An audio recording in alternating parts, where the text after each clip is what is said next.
Quand on construit une page web, certaines sections sont omniprésentes, quel que soit le site. Ces éléments servent à orienter l'utilisateur et lui donner accès rapidement aux informations essentielles. Parmi eux, la navbar, ou barre de navigation, joue un rôle central. Elle est située en haut de la page, visible dès qu'on arrive sur le site. Elle contient généralement le logo du site ainsi que les liens principaux pour accéder aux différentes sections ou pages. Et elle peut être fixe ou sticky. Pour le premier cas de figure, elle reste en haut de l'écran même quand vous faites défiler la page. Pour le deuxième, elle suit le scroll de la page lorsque vous la faites défiler vers le bas. Avec une navbar bien pensée, la navigation devient simple, rapide et intuitive pour les utilisateurs.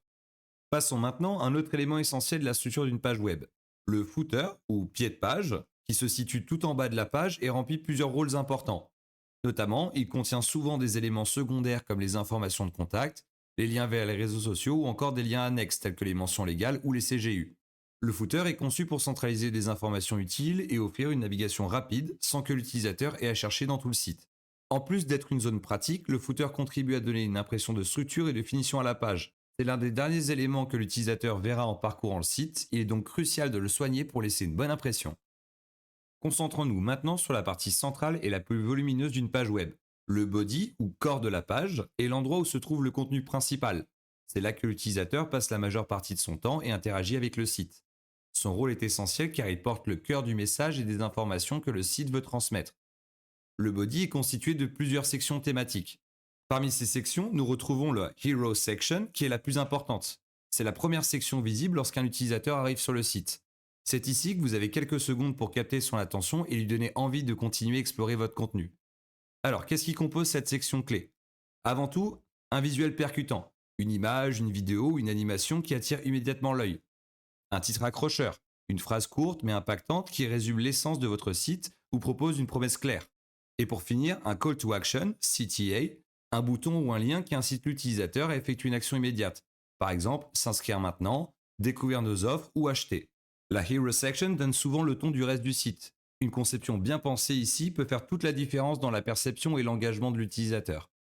Après la Hero Section, le body peut contenir d'autres types de sections qui permettent de structurer et d'enrichir le contenu d'une page.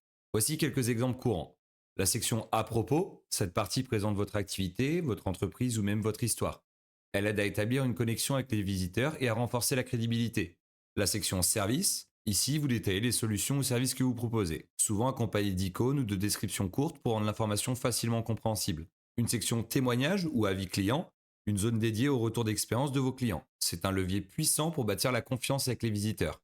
Pour finir, une section contact. Elle inclut un formulaire ou des informations pratiques, adresse, téléphone, email, réseaux sociaux, pour permettre aux visiteurs de vous joindre facilement. Ces sections peuvent varier selon l'objectif du site, mais elles sont conçues pour offrir une expérience claire et intuitive à l'utilisateur. À chaque étape, le visiteur doit être guidé sans confusion vers l'information qu'il cherche. Découvrons maintenant comment bien hiérarchiser son contenu sur son site internet. Comme dans un document texte, par exemple sous Word, on utilise des titres et des sous-titres pour organiser le contenu. Une page web suit le même principe. La différence, c'est qu'ici, on utilise des balises adaptées pour structurer le contenu. Par exemple, un titre de niveau 1, ce sera la balise H1, qui représente le titre principal de la page. Il est unique et donne le thème global de la page. Le titre de niveau 2, qui est la balise H2, introduit des grandes sections de la page. Chaque H2 permet de structurer clairement les grandes parties. Et puis les titres de niveau 3, qui sont des balises H3 à H6, sont utilisés pour organiser les sous-parties. Ils permettent de détailler encore plus d'informations. Imaginez une arborescence. Le H1 est le tronc, c'est la base. Les H2 sont les branches principales, les grandes sections. Les H3 et plus sont les petites branches pour détailler les sous-parties. Pourquoi cette organisation est importante? Avant tout, pour le lecteur. Ça fournit une structure claire et facilite la lecture et la compréhension. L'utilisateur doit pouvoir balayer la page d'un coup d'œil pour trouver ce qu'il cherche. Ensuite, pour le référencement naturel, le SEO. Les moteurs de recherche comme Google analysent cette structure pour comprendre et indexer votre contenu. Une hiérarchie bien pensée améliore donc la visibilité de votre site. Ensuite, l'accessibilité. Les lecteurs d'écran, utilisés par les personnes malvoyantes, exploitent ces balises pour naviguer efficacement. Une bonne hiérarchisation donne une page bien organisée et agréable à consulter.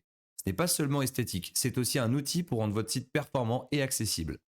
Maintenant que nous avons vu ensemble la composition d'une page web, découvrons comment tout cela fonctionne techniquement, avec les langages sous-jacents comme le HTML pour la structure, le CSS pour le style ou encore le JavaScript pour la réactivité.